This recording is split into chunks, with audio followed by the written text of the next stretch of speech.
संयुक्त महाराष्ट्राच्या लढ्याच्या वेळी मराठी माणसांवरती गोळीबार करणारा सखा पाटील, त्या सखा पाटलाचं आधुनिक भूमिका जर कोणी निभावत असेल तर ते आता महाराष्ट्राचे मुख्यमंत्री देवेंद्र फडणवीस आहेत.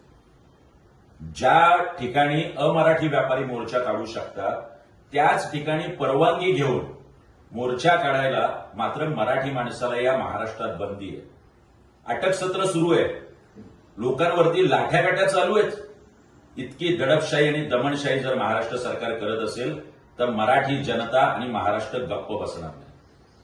थोडी जरी आपलं मराठी रक्त धमन्यांमध्ये वाहत असेल तर या महाराष्ट्राच्या मुख्यमंत्र्यांनी तात्काळ आंदोलकांची सुटका केली पाहिजे, या महाराष्ट्राची माफी मागितली पाहिजे आणि पश्चाताप म्हणून संयुक्त महाराष्ट्राचं प्रतीक असलेल्या हुतात्मा चौकात जाऊन दोनही उपमुख्यमंत्री आणि मुख्यमंत्र्यांनी या महाराष्ट्राची आणि मराठी माणसाची माफी मागितली.